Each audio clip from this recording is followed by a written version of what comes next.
ඔබතුමා මේ මට පැහැදිලි කරන්න අමාරුයි මේ දෙමළ භාෂාවෙන්.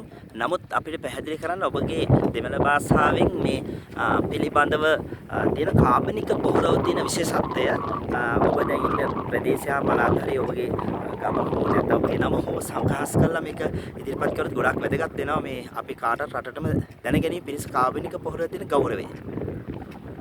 நான் பிரதேசத்தில் கஜேந்திரன். நான் சுற்றுச்சூழலுக்காக விவசாயத்தில் தான் ஈடுபட்டு கொண்டிருக்கிறேன். இப்பொழுது நாம் பயன்படுத்தும் அதாவது ரசாயன பொருள் அடங்கிய அந்த பசலையோ அல்லது மருந்து பொருட்களோ அவையாவன நமது உடலுக்கு மற்றும் நமது உட்கொள்ளும் அந்த மரக்கறி பயிர்களிலிருந்து ஏற்படும் தீங்குகள் அதிகமாக உள்ளது தற்பொழுது.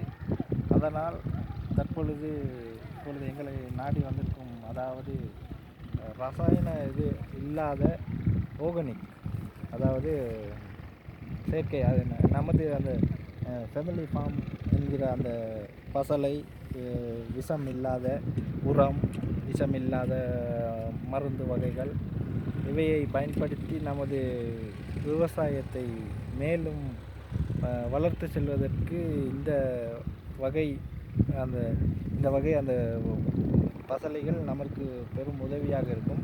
அதாவது நாம் தற்பொழுது பயன்படுத்தி கொண்டிருக்கும் ரசாயன பசலையோ மருந்துகளால் ஏற்படும் தீங்கு, அதாவது உடலுக்கு ஏற்படக்கூடிய தீங்குகள் நம் அரசாங்கத்தால் தற்பொழுது நிறைய தடுத்து வைக்கப்பட்டுள்ளது.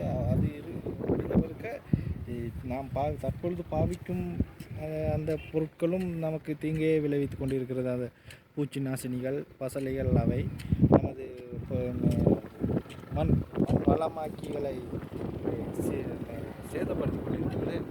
இந்த ஃபேமிலி ஃபார்மிலும் அறிமுகப்படுத்தப்படும் இந்த பசலையானது நமது மண்ணை வளமாக்கி விஷத்தன்மையற்ற மரக்கறிகளை உற்பத்தி செய்வதற்கு பெரும் உதவியாக இருக்கும் என்று நான் நினைக்கிறேன். இதை நமது விவசாயிகள் அனைவரும் பின்பற்றினால் பெரும் உதவியாக இருக்கும். நமது இலங்கையின் எதிர்கால விவசாயம் மற்றும் மக்களின் ஆயுட்காலம் கூடும் என்று நான் எதிர்பார்க்கிறேன்.